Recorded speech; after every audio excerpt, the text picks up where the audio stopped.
Hi friends, welcome back to our channel అండి. నేను మీ ఆదివాసీ బ్లాగర్ని. మీరు చూస్తున్నారు ఆదివాసీ బ్లాగ్స్ యూట్యూబ్ ఛానల్ అండి. ఈ నేను ఎప్పటిలాగే సరికొత్త వీడియోతో వచ్చాను. ఈ వీడియో మీకు నచ్చుతుంది అనుకుంటున్నాను.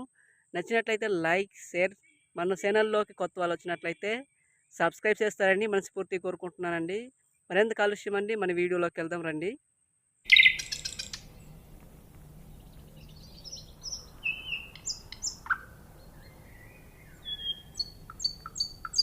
ఫ్రెండ్స్, తమ్నైల్లో చూసారు కదా, ఆ సెట్ ఏ సెట్టో కాదండి, ఇదేనండి. ఇది ఒక మిరపకాయ సెట్ అండి. దాదాపుగా 9 అడుగులు ఉంటుందండి ఈ సెట్.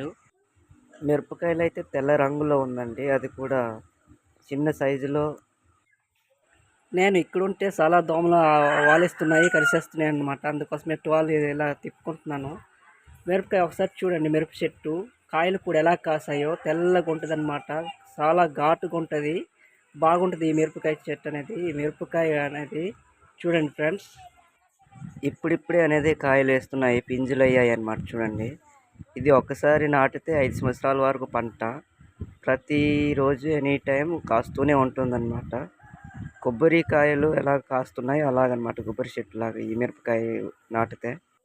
ఈ మిరపకాయలు అనేది కారం ఒర్ర అనేది గట్టిగా ఉంటుందండి. చిన్న మిరపకాయలు చూసారో లేదో, వాటిలాగే సీమ మిరపకాయలు అంటాము వాటిని. మా భాషలో అయితే సొన్నామి, రాజామి అని రకరకాల పేర్లు ఏరియా బట్టి పిలుస్తామండి. ఇలాంటి మిరపకాయలు మీ దగ్గర ఉన్నట్లయితే ఏమని పిలుస్తారో కామెంట్ చేయండి. చూడండి ఫ్రెండ్స్, మిరప చెట్టు కొమ్మలు కూడా ఎంత పెద్దగా ఉన్నాయో. మిరపకాయలు కూడా ప్రతి కొమ్మన ఎక్కడ కాయలేదనకుండా కాసాయి. చూడండి, పింజలు అయ్యాయి అన్నమాట. ఇది ఒక్కసారి నాటితే 5 సంవత్సరాల పంట.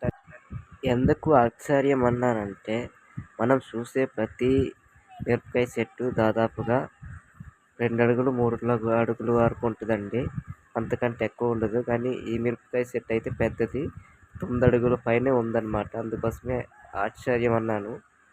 సో డిఫరెంట్గా ఉన్నాయి కదా కాయలు కానివ్వండి, ఆకులు కూడా పెద్దగా ఉన్నాయి. నచ్చినట్లయితే లైక్ చేయండి.